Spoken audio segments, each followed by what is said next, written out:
Good morning and welcome to yet another VIX V8 video. In today's video, I'm going to be talking about the do's and don'ts with restoration and or maintenance of classic cars, antique cars, just about any car in general, but we play in the garage mostly with flathead Fords and Lincoln V8s and V12s, four bangers when the 52 tractor gives us trouble. But a lot of cars, I have been playing with antique automobiles for just over 60 years. And my first experience was back in 1966 when I bought my first car, a 48 Ford two-door Super Deluxe sedan.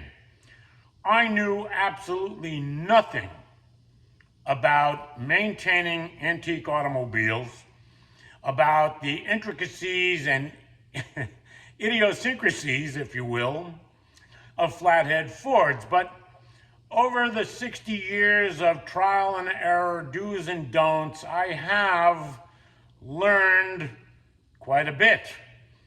I also know that every time I get into one of these cars or under the hood or underneath, there's something else to learn. But the first car that I had, the 48, which I knew, as I said, very little, if anything, about it, it was a learning experience to the point that a friend of mine and I took the front clip off the car, sanded it down, primed it, and painted it. But it had a Sears Roebuck rebuilt 59A flathead in it, and it ran fairly well, and everything in the car worked as it was supposed to work. Well, I had that car all through high school, and after high school, I went to college for a bit, got drafted into the Army, and my father wouldn't keep the car for me, so it went away.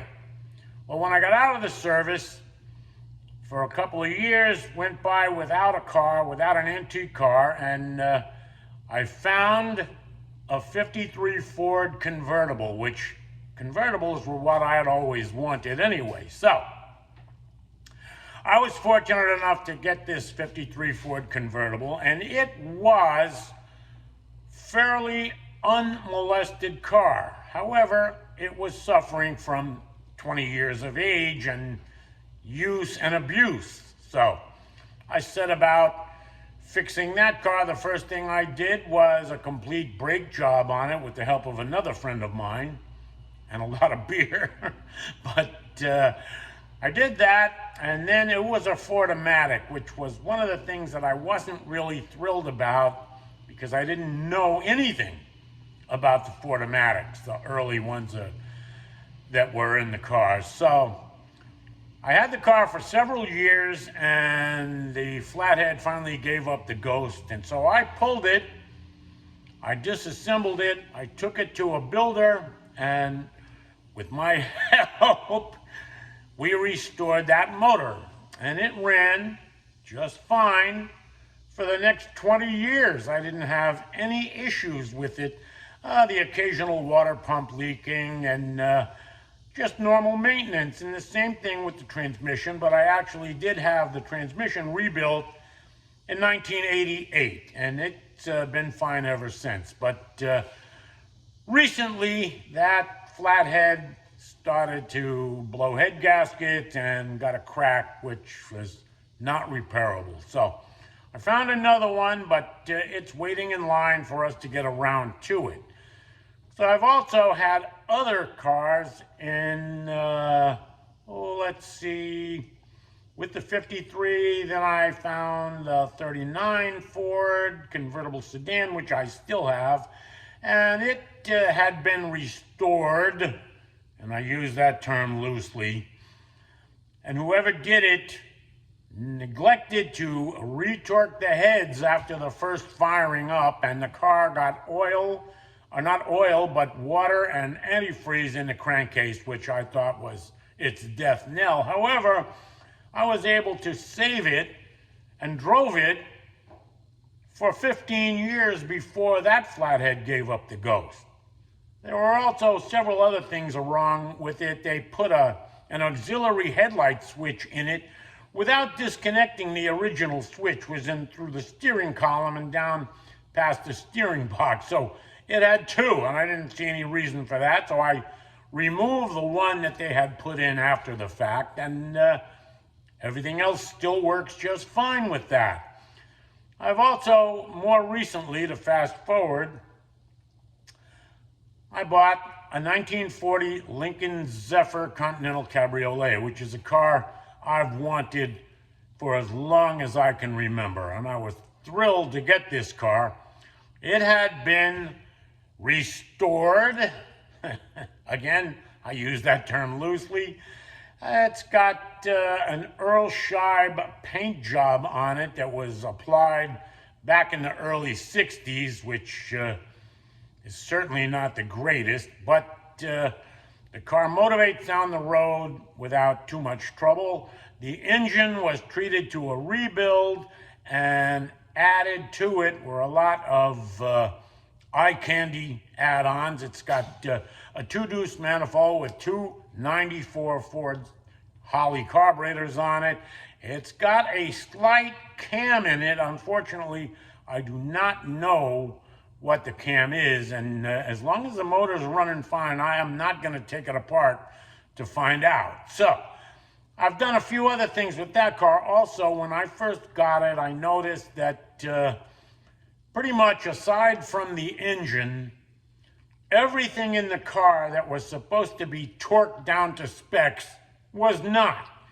And everything that didn't need to be torqued was tightened to the point where it was almost ridiculous to get them off.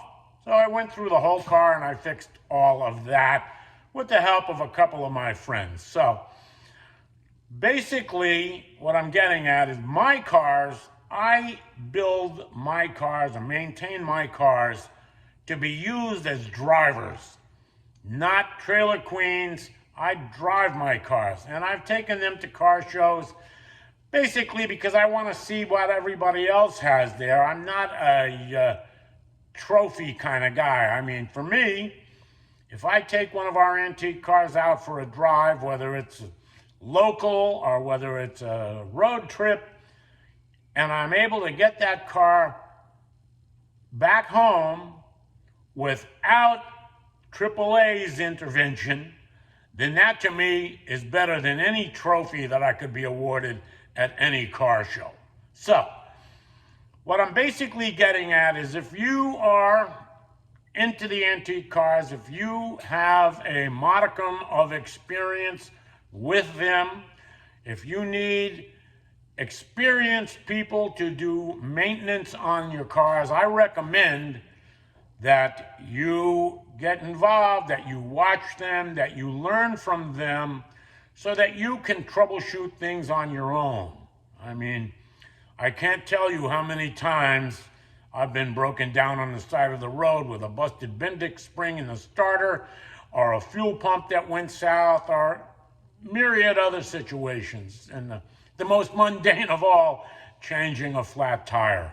So, especially if it's a rear tire and you've got skirts on the car, that's a whole nother adventure. So at any rate, again, this is a quick video, and it's my advice, you can take it or leave it, is learn everything you can about the car or cars that you have and feel comfortable with them if, like me, you want to use them for their intended purpose. You want to drive them and enjoy them, not have a $40,000 paint job on it that you keep it under wraps and you only drive it in and out of your trailer and onto the show field at car shows. I mean, there's a place for those cars.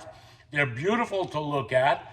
But like I said, for me, there is nothing more enjoyable than getting into one of my classic antique cars and taking it for a drive. Even if I run into a problem, I still know that I will be able to fix it, if not on the side of the road, once I get it back to the garage we can repair it. So, irrespective of how you want to enjoy your antique automobiles, it's always good to have a modicum of knowledge so that you can troubleshoot the car if you run into a problem. And down here in Florida, one of the more prevalent problems is vapor lock. So, it helps to have an electric pump. It also helps to realize that for the most part, if you have vapor lock, the first thing you want to do is take the gas cap off that car and let the tank breathe. Because now Ford, from 32 through 53, did not have vented gas caps. There was a vent tube inside the filler neck, but most of the time, that wouldn't work properly unless you removed the gas cap. So, in short, I will leave you with this. Go out, get the car you want, enjoy it to the fullest that you can. Familiarize yourself with all the systems and know what was supposed to be, not what was put in after the fact. Try to correct things, get them back to usual, the normal way they were done, because in Ford's case, they were done to be driven and driven hard every day. So, hope you enjoyed this little tidbit, my sharing of my knowledge, my scars from all the things I've done with the old cars for all these years, and hope to continue for a lot more years. So, go out, fire that sucker up, and enjoy it. And if you enjoyed this video, then please hit that subscriber button and hang in there with us for more VIX V8 videos. For now, I'll see you down the road.